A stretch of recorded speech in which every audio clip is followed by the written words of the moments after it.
আজ জুমার রাত, বৃহস্পতিবার সন্ধ্যার পর থেকে জুমার দিন কাউন্ট শুরু হয়ে যায়। জুমার রাত এবং দিনের গুরুত্বপূর্ণ একটা আমল হলো বেশি বেশি দুরূদ পাঠ করা।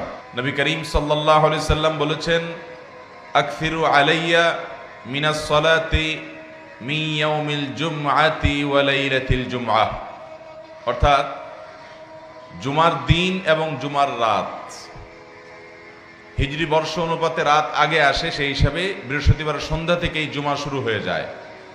আর বৃহস্পতিবার দিবাগত রাত, এটা জুমার রাত। তো নবী আলাইহিস সালাম বলেছেন, জুমার দিন এবং জুমার রাত, অর্থাৎ বৃহস্পতিবার দিবাগত রাত এবং জুমার দিন শুক্রবারের দিন, এই পুরো সময়টুকু তোমরা আমার প্রতি বেশি বেশি দুরূদ প্রেরণ করো। ফাইন্না সালাতাকুম মা'রুদাতুন আলাই, কারণ তোমরা যে দুরূদ আমার প্রতি প্রেরণ করো, এগুলো আল্লাহর ফেরেশতারা আমার কাছে নিবেদন করে, উপস্থাপন করে এবং বলে, হে আল্লাহর রাসূল, আপনার কাছে পৃথিবীর অমুক প্রান্ত থেকে অমুকের সন্তান অমুক দুরূদ প্রেরণ করেছে, এই দুরূদ, এই কোয়ালিটি। নবী সাল্লাল্লাহু আলাইহি সাল্লামের কাছে তার বিস্তারিত বিবরণ পেশ করা হয়ে থাকে। তার উম্মত হিসাবে আমাদের পাঠ করা দুরূদ এর খবর নবীজি সাল্লাল্লাহু আলাইহি সাল্লামের কাছে ফেরেশতারা শোনাক, সেটা আমরা চাই না তাহলে নবী করিম সাল্লাল্লাহু আলাইহি সাল্লামের প্রতি দুরূদ প্রেরণ করার আমলের ফজিলতার মর্যাদা এত বেশি যে আল্লাহ সুবহানাহু ওয়া তাআলা, যে ব্যক্তি একবার নবীজির প্রতি দুরূদ প্রেরণ করে, আল্লাহ তাআলা ওই দুরূদ প্রেরণকারীর প্রতি 10 বার রহমত নাজিল করে। অতএব আমরা বেশি বেশি দুরূদ পড়ব তো ইনশাআল্লাহ। এর জন্য ওযুও জরুরি নাই, বিনা ওযুতেও আপনি পড়তে পারবেন। দরুদ ইব্রাহিম যেটা নামাজে পড়েন এটা পড়তে পারেন, সাল্লাল্লাহু আলাইহি সাল্লাম শুধু এটা পড়তে পারেন, আল্লাহুম্মা সাল্লি আলা মুহাম্মদ ওয়া আলা আলি মুহাম্মদ শুধু এটুকু পড়তে পারেন। যে কোনোভাবে আমরা বেশি বেশি এই জুমার রাত এবং জুমার দিনে দুরূদ পাঠ করব। আজকের মাহফিল থেকে যেহেতু জুমার রাত, সে উপলক্ষে আমি কথাটি, এই আমলটি বলে দিলাম। আল্লাহ তাআলা আমাদের সবাইকে সারা জীবন এই আমলটি ধরে রাখার তৌফিক দান করুন।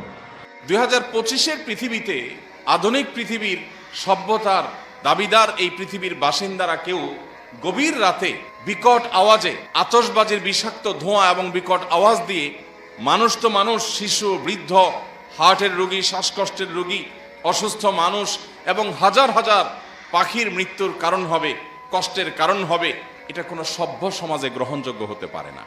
রাত 12টা 1 মিনিটে আপনি যখন উৎসবে মেতে উঠছেন, আপনি যখন চিৎকার চেঁচামেচি করছেন, আপনি যখন আনন্দ উৎসব হয়ে হুল্লোড় করছেন, তখন শত শত হাজার হাজার লক্ষ লক্ষ মানুষ ঘুমিয়ে আছে। আপনার বিকট আওয়াজ হয়তো তাদের ঘুম ভাঙিয়ে দিচ্ছে। প্রতি বছর এই 31st নাইটের কারণে যে পরিমাণ নিরাপত্তা ঝুঁকি হয়ে থাকে, প্রত্যেক বছর পুলিশ থেকে, প্রশাসন থেকে নিষেধাজ্ঞা থাকে, কোনো প্রকার পটকা ফুটানো যাবে না, এটা করা যাবে না, সেটা করা যাবে না, কিন্তু কে শুনে কার কথা? আমাদের সমাজের তরুণরা কারা কারা এসব অপসংস্কৃতি, এসব অনাচার করার জন্য প্রস্তুতি নিচ্ছে, সেগুলো দেখা সমাজের মানুষ হিসেবে আমাদের দায়িত্ব আছে। আমরা শুধু সুবহানাল্লাহ আলহামদুলিল্লাহ পড়বো, আমরা শুধু কোরআন তেলাওয়াত করব, আমরা শুধু নফল নামাজ পড়বো, আমরা শুধু দান সদকা করবো আর মসজিদ মাদ্রাসা করব, মানব সেবা করব, এটুকু দিয়ে আমরা আল্লাহর কাছে পার পাবো না। আমার চোখের সামনে অনাচার হচ্ছে, অন্যায় হচ্ছে, অশ্লীলতার বিস্তার হচ্ছে, বেহায়াপনার বিস্তার হচ্ছে, মানুষ এবং পশু পাখির কষ্টের কারণ হচ্ছে, মানুষের জীবন এবং স্বাস্থ্যের ঝুঁকি তৈরি করা হচ্ছে, সেটা দেখার পরও যদি আমার ন্যূনতম দায়িত্বটুকু পালন না করি, তো কিয়ামতের ময়দানে আল্লাহর কাছে আপনাকে আমাকে জবাবদিহি করতে হবে। এরকম ভিডিও আরও পেতে চাইলে চ্যানেলটি সাবস্ক্রাইব করুন এবং পাশে থাকুন।